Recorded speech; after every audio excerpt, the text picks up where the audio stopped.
اللہ علی حضرات ہمارے درمیان میں بڑی معتبر شخصیت موجود ہے. میں گزارش کر رہا ہوں نہایت ادب و احترام سے محترم جناب وجاہت حبیب اللہ صاحب، former chief information commissioner, former chairman national minority commissioner کی خدمت میں کہ وہ تشریف لائیں اور اپنے بیان سے سامعین کو نوازیں.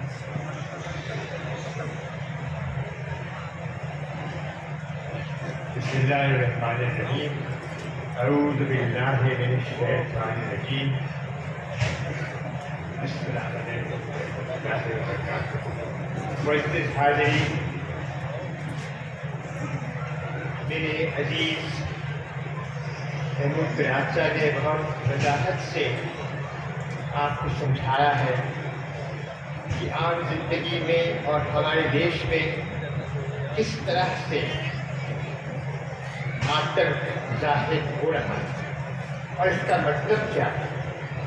لوگوں کو بھوکا چھوڑ، لوگوں کو خون پہ پیسہ بنانا، یہ سب آتنکواد کے طریقے ہیں.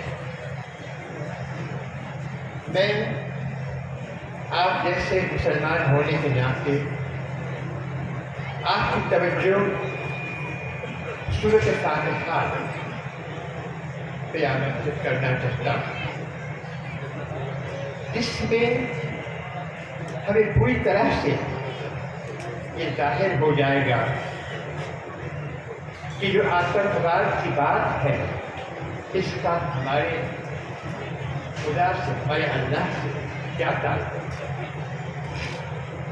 ہم مسلمان ہوتے ہوئے بے حد خوش قسمت ہیں کہ ہمارے قرآن شریف میں مذہب کی وضاحت ہے پوری طرح سے اور بڑے آسانی سے سمجھنے کے طریقے.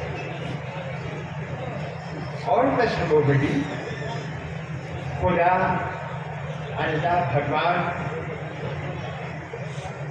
کرائسٹ، رام کی تفسیر دی گئی ہے، لیکن اس کا نچوڑ نکالنے کے لیے بہت کوشش کرنی پڑتی ہے، بہت پڑھنا پڑتا ہے، بہت وچار کرنا پڑتا ہے. ہم خوش قسمت ہیں کہ چند ہی لائنوں میں ہمیں واضح کر دیا گیا ہے کہ خدا کیا ہے.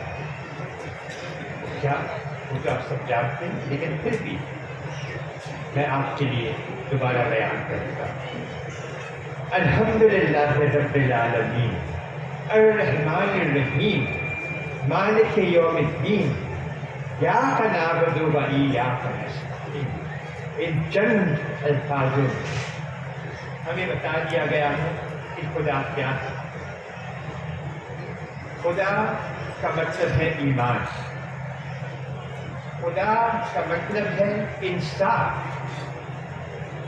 اور خدا کا مطلب ہے رحمان الرحیم. یہ جو الفاظ ہیں یہ صرف الفاظ نہیں. سورۃ البقرہ کے 30ویں آیت میں یہ واضح کر دیا گیا کہ اسلام کیا ہے.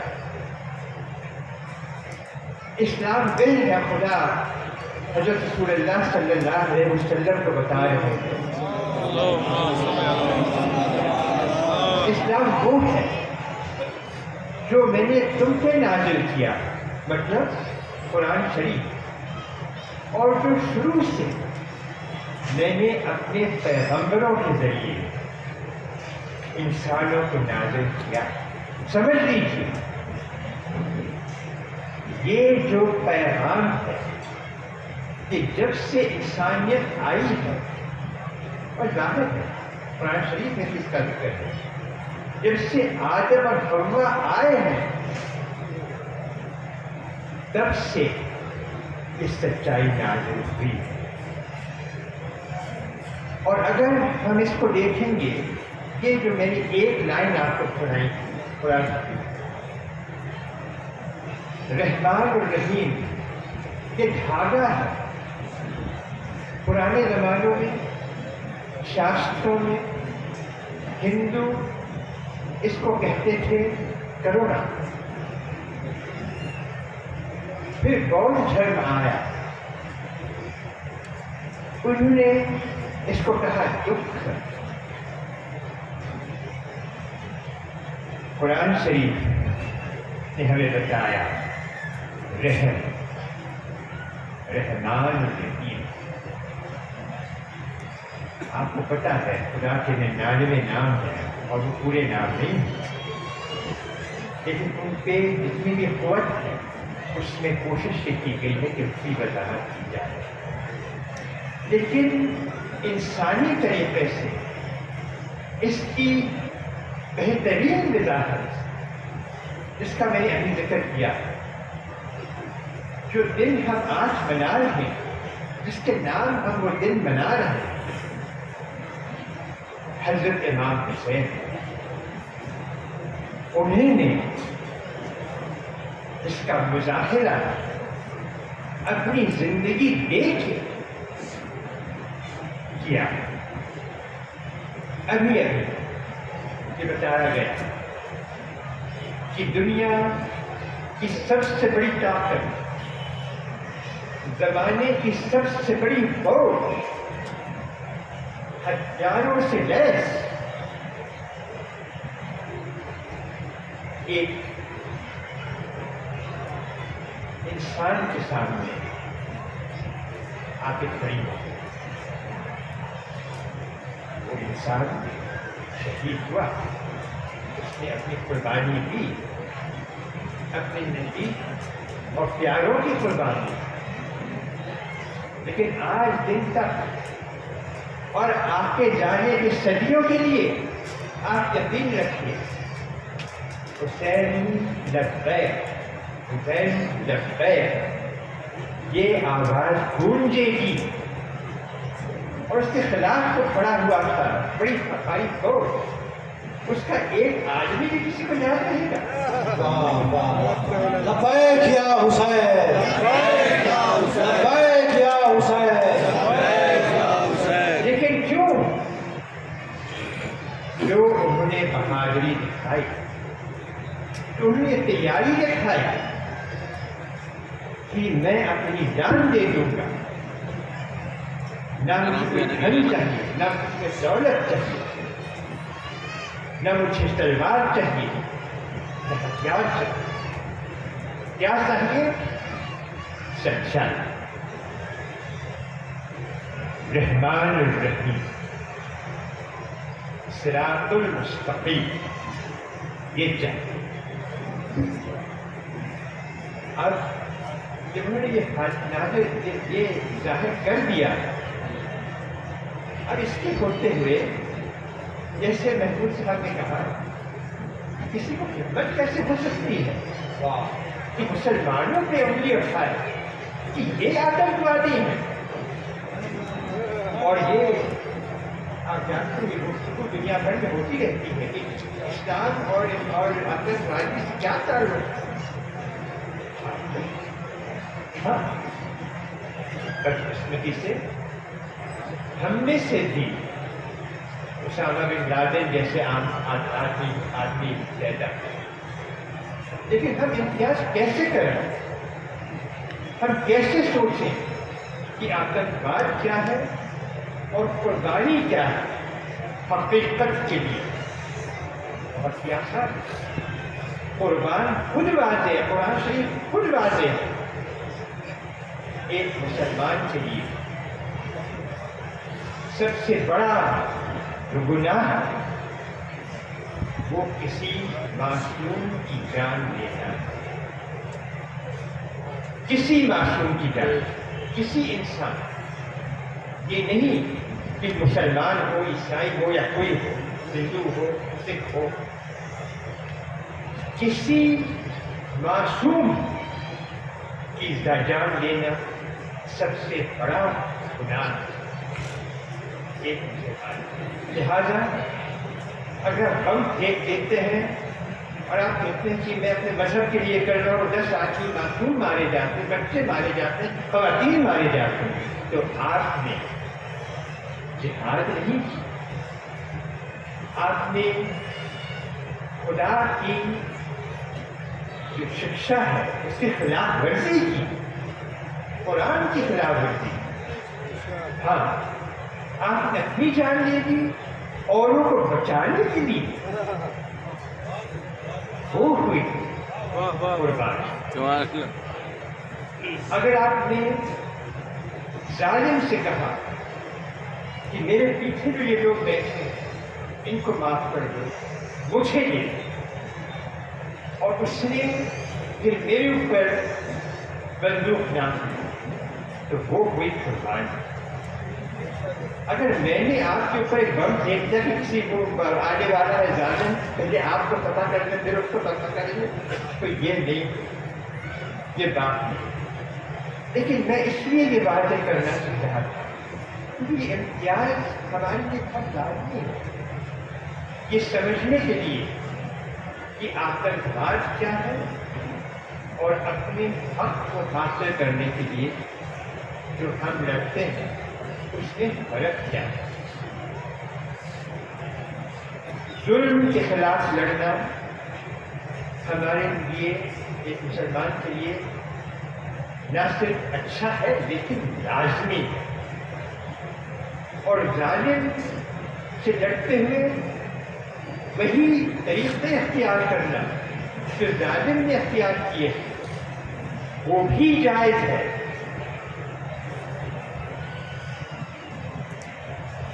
لیکن اب اس میں ہمیں اپنے عقل کا استعمال ہے. اور قرآن شریف میں بار بار ہمیں کہا جاتا ہے کہ خود سوچو, میرے نشان پہچان, میرے نشان پہچان. لہذا اپنے عقل کا استعمال اور سمجھ لو کہ بار بار قرآن شریف میں یہ واضح کیا گیا کہ حالانکہ بدلہ جائز ہے, انصاف کے طور پہ بدلہ جائز ہے, لیکن معافی, معاف کرنا اور اس کی بنیاد ایک درجہ پر. لہذا معافی, محبت, رحم, لیکن اس کا مطلب یہ بالکل نہیں گھٹنا کی. اگر ظلم ہوگا تو ظلم کا جواب اتنے ہی ظلم سے ہوگا. اگر کسی نے میرے بھائی کا قتل کیا تو میرے لیے جائز ہے کہ میں اس کا قتل, اس کی جان اس کی قیمت دے. اگر وہ مجھ سے معافی نہ لیتا تو میرے لیے جائز ہے کہ میں اس کو معافی دے دوں. لیکن اگر وہ میرے بھائی کو لیتے ہوئے اب چاہتا کہ مجھ کو اگر مار ڈالا, میری بہنوں پہ ظلم کرے, میرے ماں باپ پہ ظلم کرے, تو پھر میرے لیے بالکل جائز نہیں ہے کہ میں پیچھے ہٹ جاؤں. لہٰذا آج کے اس دن کا پیغام کیا, ہم کیا سمجھے آج؟ کیا میں کہہ رہا ہوں کہ ہتھیار اٹھاؤ جا کے لڑو؟ نہیں, میں کہہ رہا ہوں عقل کا استعمال. اور ہتھیار اگر ہم استعمال کریں گے تو وہ کیا ہتھیار ہے اس کی بھی وضاحت آج جو عباس صاحب نے کہا. یہاں آپ کے سامنے, آپ کی آنکھوں کے سامنے ایک کوشش ہوئی کہ وقت کیونکہ آپ کی زمین ہے اس پہ ناجائز قبضہ کرنے کی کوشش کی گئی. آپ کا مسجد جو تھا اس کو شکیل کرنے کی کوشش کی گئی, دکانوں بنا دی, لیکن وہ کوشش ناکام. کیسے؟ قانون کے استعمال. تو قانون یہ آپ کے ہاتھ پہ ایک ہتھیار ہے. یہ میں نہیں کہہ رہا کہ آپ لال اٹھائیے اور دوڑیے کوئی بندوق کہیں سے ڈھونڈیے, کہیں سے بم لائیے. نہیں, اپنی عقل کا استعمال. خدا نے آپ کو عقل دی اور قرآن شریف ہمیں سکھاتا ہے کہ ہم سب میں خدا کا ایک حصہ ہے ہم کیا سیکھتے ہیں؟ 4 کل میں سے ایک یہ ہے قل اعوذ برب الفلق من شر ما خلق من شر غاسق اذا وقب من شر النفاثات فی العقد من شر حاسد اذا حسد. کیا یہ وضاحت نہیں ہے آتنکوادی کا؟ شرارت، جلن، حسد، یہ سب آتنک کا. اس کا مقابلہ ہم کیسے کریں؟ یہ قل ہمیں یہ سکھاتا ہے کہ خدا نے بنانا ہے، اور خدا نے کیسے بنانا ہے. خدا نے ایسے بنا لیا کہ خدا کے بنائے ہوئے جو ہتھیار اس نے بنا کے اس کی دنیا میں ہمیں دیا جو ہمیں انفارمیشن ٹیکنالوجی چنا، قانون چنا، پیار محبت چنا. لیکن یہ چیزیں آپ کیسے استعمال کریں گے؟ ہم دعا کرتے ہیں کہ خدا ہمیں دکھا کہ ہم کیسے استعمال کریں. تو یہی چند الفاظ میں آپ کے سامنے پیش کرنا چاہتا تھا. یہ نہیں کہ میں کچھ کیا کہا کہ بہت بڑے پوزیشن پہ رہا، ثابت یہ اور ثابت ہو، اس کا کوئی خاص مطلب ہے. مطلب یہ ہے، بنیادی مقصد یہ ہے کہ ہم آپس میں اپنے مذہب سے یعنی اسلام سے سیکھیں وہ ہم آپس میں کیسے سیکھیں. اس سے ہمارا فائدہ ہو اور آپ کا فائدہ اور ہر مذہب کا فائدہ. کامیاب آپ نے آگے کہا کہ آپ قرضدار، کیونکہ مسلمانوں نے کچھ ساتھ دے دیا کسی مسئلے میں. قرضدار آپ نہیں، جیسے میں نے سمجھانے کی کوشش کی کہ تمہارا فرض تھا، ہم نے اپنا فرض پورا کیا کہ حالانکہ ہم آپ کے قرضدار ہیں کہ آپ نے ہمیں ایسا موقع دیا کہ ہم اپنا فرض پورا کر سکیں. یہی الفاظ ہے جس سے میں آپ کو سب کو آج کا دن جو ہے اس کی عظیم اور عظمت کو پہچاننے کی کوشش جیسے میں نے پہچانا آپ کے ساتھ اپنے خیالات بانٹتے ہیں. خدا کرے کہ آگے جو ظلم اور تشدد ڈھائے جانے کی کوشش کریں ہم متحد رہیں، نہ صرف ہم لیکن سب مظلوموں کے ساتھ متحد رہ کے اس کا برابری سے سامنا کر سکیں گے. کیونکہ ہمارے دل میں اور نہیں، ہمارے دل میں صرف خدا کا پیغام. شکریہ.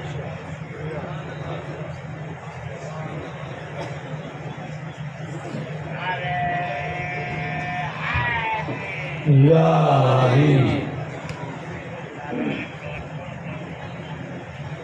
حضرت، یہ اس وقت جو ہمارا پروگرام اسپیچ اور تقاریر کا تھا وہ یہاں پر اختتام پذیر ہوتا ہے، اور جناب وجاہت حبیب اللہ صاحب ابھی آپ کے سامنے تقریر بیان کر رہے تھے، معروضات کر رہے تھے. یہ پرس میرے پاس کسی کا آیا ہے، یہ یہاں پر کسی کا پرس رہ گیا ہے، تو برائے کرم جس کا بھی ہو وہ ڈائس چاہ کر لیا. آئیے، کیونکہ یہ بہت ضروری ہے کہ اس وقت آپ پوری طریقے سے آمادہ ہو جائیں، کیونکہ وقت بالکل نہیں ہے کہ آپ سما سراشی کی جائے، کچھ کہا جائے. لیکن جاتے جاتے میرے کرم فرما جناب محمود پراچا صاحب میری بات سنتے چلے جائیں اور جاتے بھی چلے جائیں اور سنتے بھی چلے جائیں. دیکھیے محترم جناب اینٹی ٹیررزم جناب محمود پراچا صاحب کی تقریر اپنی جگہ، جناب وجاہت اللہ صاحب کی تقریر اپنی جگہ، مگر ایک حسینی یونیورسٹی کے ایک چھوٹے سے طالب علم کا جملہ میرا میڈیا اس وقت میری بات کو ریکارڈ کر رہا ہے. میں یہیں سے بات شروع کر رہا ہوں, میرے ساتھ ہو جائیے انشاءاللہ. دیکھیے یہاں اینٹی ٹیررزم بات ہو رہی ہے, دہشت گردی کے خلاف آپ تقریریں سن رہے تھے. 2 جملے کہوں گا اور زحمت تمام ہے. دیکھیے یہاں 1857 میں بھی آتنکواد کے خلاف آواز اٹھائی گئی, 1947 میں ہندوستان میں آتنکواد کے خلاف آواز اٹھائی گئی, لیکن ہندوستان میں جو یہ آواز اٹھی وہ ترنگے جھنڈے کے سائے میں اٹھی, اس لیے کہ راشٹرپتا father of national Mahatma Gandhi نے اسی ترنگے جھنڈے کے نیچے 15 اگست کو ہندوستان کو انگریزوں کی غلامی سے آزاد کر دیا. ترنگا سلامی کہلائے, ہم راشٹروادی ہیں, ہم بھارت کو سلام کرتے ہیں. ارے عباس, تیرے پرچم کے نیچے حسین نے 10 محرم سن 61 ہجری کو اسلام کو یزیدیت کی غلامی کے پنجے سے چھڑا لیا. حسین نے 10 محرم کو سن 61 ہجری کو اسلام کو یزیدیت کے پنجے سے چھڑا لیا. اور دلیل یہ ہے کہ ہم نے ہمیشہ آتنکواد کے خلاف آواز بلند کی, ہم نے ہمیشہ دہشت گردی کے خلاف آواز بلند کی. اور میری بات اس وقت جو بھی سن رہا ہے وہ یاد رکھے کہ جس پرچم کے نیچے ہندوستان آزاد ہوا, اس پرچم کے نیچے آ کے ہندوستان کو سلام کرنا ہر ہندوستانی پر انیواریہ ہے. جس پرچم کے نیچے اسلام آزاد ہوا, اس پرچم کے نیچے آ کے حسین کو سلام کرنا ہر مسلمان پر واجب ہے. یاد رکھیے گا, جو 15 اگست کو ترنگے جھنڈے کے نیچے آ کے ہندوستان کو سلام نہ کرے وہ راشٹر دروہی, جو 10 محرم کو حسین کے پرچم کے نیچے نہ آئے وہ اسلام دروہی, جو 10 محرم کو حسین کے پنجے کے نیچے نہ آئے, حسین کے پرچم کے نیچے نہ آئے وہ اسلام دروہی. دیکھیے ہم نے ہر دور میں آتنکواد کے خلاف آواز بلند کی, ہم نے ہر دور میں ظلم کے خلاف آواز بلند کی, ہم نے ہر دور میں ذات پات کے خلاف آواز بلند کی. اور اس کی دلیل یہ ہے کہ جس ہندوستان میں کناٹ پیلس پہ انگریز رہتا تھا, جمنا پار ہندوستانی رہتا تھا, کہا جاتا تھا کہ ہندوستان کے کالے کناٹ پیلس پر آنے کی ہمت نہ کریں. جہاں لکھنؤ میں تھیٹر پر لکھا جاتا تھا کہ black dog and black Indian is not allowed in this the point, یہاں پر کتے اور کالے ہندوستانیوں کو آنا منع ہے. وہاں سے ہم نے انگریزوں کو ایسا کھدیڑا کہ آج برطانیہ کی سرزمین پہ محرم کے زمانے میں زمین انگریزوں کی ہوتی ہے, پرچم عباس کا ہوتا ہے. آج برطانیہ کی سرزمین پہ زمین انگریزوں کی ہوتی ہے, پرچم عباس کا ہوتا ہے. مولانا مرحوم اقرار دولوی نے دیکھ کر کہا تھا, یہ منظر دیکھ کر کہا تھا, جب دیکھا کہ چاروں طرف سے یا حسین کی صدا بلند ہے, ادھر سے یا حسین, ادھر سے یا حسین, ادھر سے یا حسین, تو بے ساختہ زبان سے نکلا, ارے یہ معجزہ ہے فاطمہ کے نور عین کا, یہ معجزہ ہے فاطمہ کے نور عین کا, انگریزوں کی زمین ہے ماتم حسین کا. یہ معجزہ ہے فاطمہ کے نور عین کا, انگریزوں کی زمین ہے ماتم حسین کا. ہاں ایک دہشت گردی اور میں آپ کو دکھاتا ہوں جس کے بارے میں نے آپ سے بات کی تھی. آج جنت البقیع کو شہید ہوئے تقریباً 100 سال ہونے جا رہے ہیں. پوری کائنات میں صرف مذہب تشیع کے یہ طالب علم ہیں, علماء ہیں, یہ عزادار ہیں جو اس بی بی کے روزے کے لیے آواز بلند کرتے ہیں. لیکن حکومت سعودی عربیہ دہلی کے اس منبر سے سن لے کہ اتنی زمین نہیں ہے سعودی جہان میں. بھائی شیر اگر پہنچ گیا تو بھارت کو سلام کرو گے, آل سعود پہ لعنت بھیجو گے. اتنی زمین نہیں ہے سعودی جہان میں جتنے امام باڑے ہیں ہندوستان میں, اتنی زمین نہیں ہے سعودی جہان میں جتنے امام باڑے ہیں ہندوستان میں. آئیے حضرات, کیونکہ میرے پاس وقت نہیں تھا, بہت جلدی میں نے آپ کے سامنے اپنے موضوعات کو پیش کیا. یہ اتنا بڑا مجمع حسین کی عزاداری منانے کے لیے آیا ہے. یہاں ہندو بھی, مسلم بھی, سکھ بھی, عیسائی بھی, کوئی ہندو, کوئی مسلم, کوئی چینی آ گیا بزم حسینی میں, حسینی آ گیا بزم حسینی میں, حسینی آ گیا. آئیے حضرات, انہیں معروضات کے ساتھ, انہیں اشعار کے ساتھ میں گزارش کر رہا ہوں جناب مرزا آغا حسین قزلباش کی خدمت میں تشریف لائیں اور مرثیہ خوانی کی فرض انجام دیں. باوز بلند صلوات سے استقبال فرمائیں.